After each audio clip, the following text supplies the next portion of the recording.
There are many people who think they want to be matadors only to find themselves in the ring with 2,000 pounds of bull bearing down on them and then discover that what they really wanted was to wear tight pants and hear the crowd roar.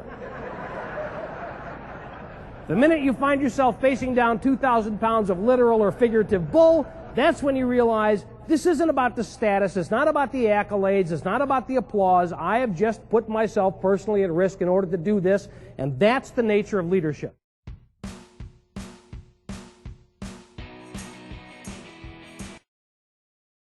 To ask ourselves, do I want to change the world? Why, yes, I do. Any human being, any decent human being will say yes to that. If we're going to reinvent anything, if we're going to galvanize a team around a common purpose, it all starts with who we are and what we do. The question, however, am I willing to scare myself in order to change the world, is the real question. And that's why it's a very personal choice. Nobody can make that for you.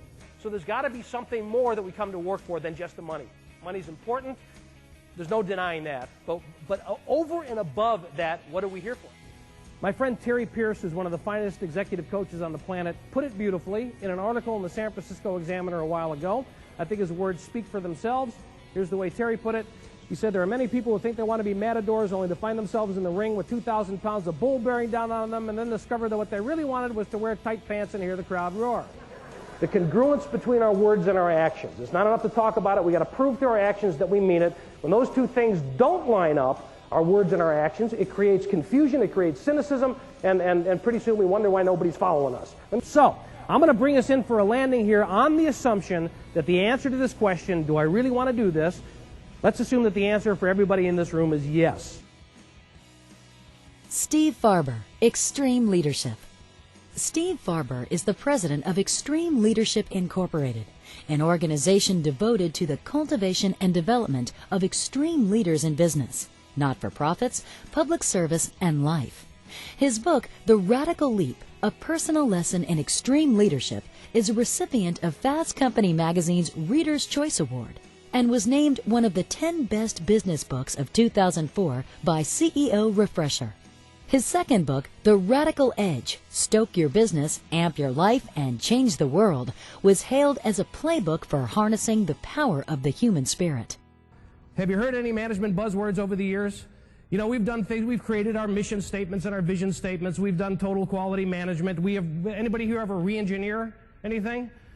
We used to change things and then we re-engineered them, you know, because it sounded better, it sounded more cutting edge. I remember when re-engineering first started to become real popular as a management buzzword, I heard people use the word this way: move the stapler from the left side of my desk to the right side of my desk. What have I just done here? Re-engineered my workspace. Right? That's a productive day. I had a friend who was going through a divorce at the time, told me he was re-engineering his domestic strategy. You know, it can get a little bit absurd.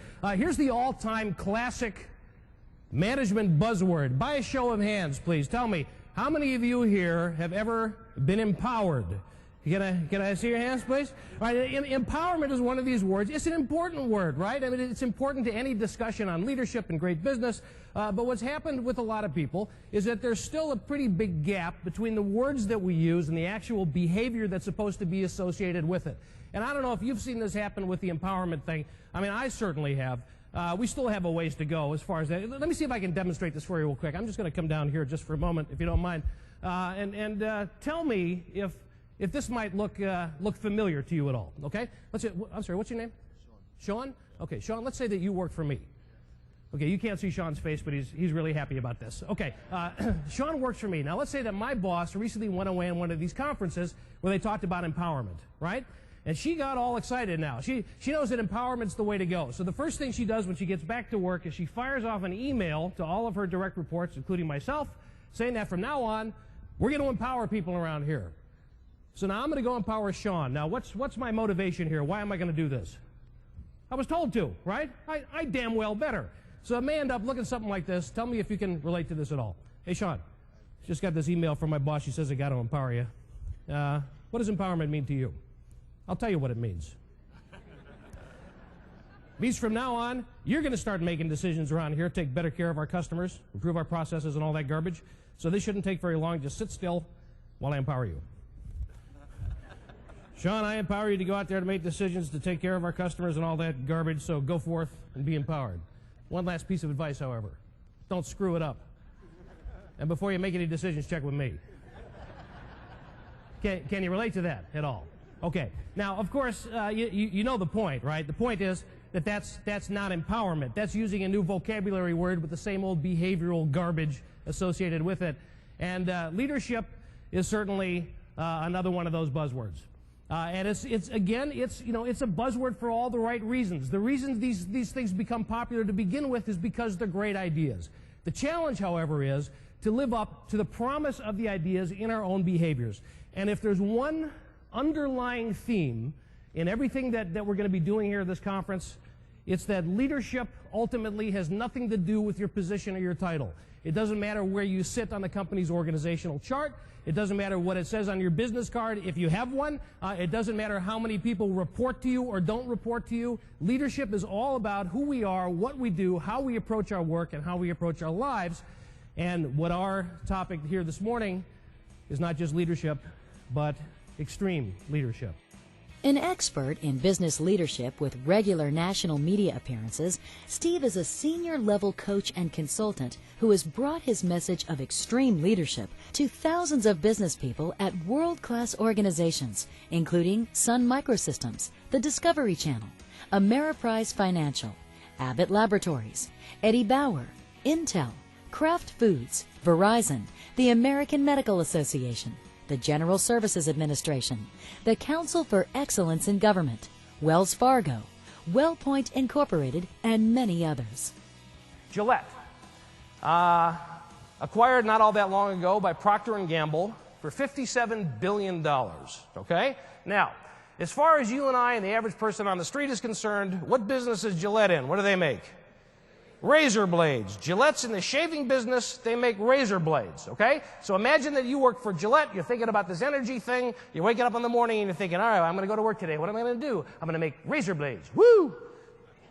Can you get cranked up about that? Well, let me tell you something, man. They do. They do. And to say that Gillette makes razor blades is not exactly telling the whole story. I mean, yes, they have other product lines, certainly, but just in the razor blades alone, these guys have over 70% of the world's market share in razor blades, and they're the ones to beat as far as shaving technology goes.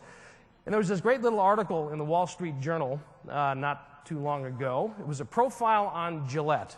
And the question behind the writer's visit to Gillette was, how do they create an environment? How do they create an entire company, a whole culture, where people are so passionate, so turned on, so energetic about shaving? Which to me is a legitimate question. And it turns out it starts right in the hiring process. So they tell the story of this young woman. She's a business school graduate. She wants to work at Gillette, so she starts going through the whole round of interviews, right? The very extensive interview process. She goes to interview number 1, green light. Interview number 2, green light. She's working her way all the way up the line. She's doing great. She's nailing it. She's now on her last interview, and as far as she could tell, she's in. She's got it locked, right? The last question that she was asked in the last interview was, so, do you have any qualms? Anything you're concerned about? And just kind of half kidding, she said, well, not sure I want to spend the rest of my life worrying about underarms.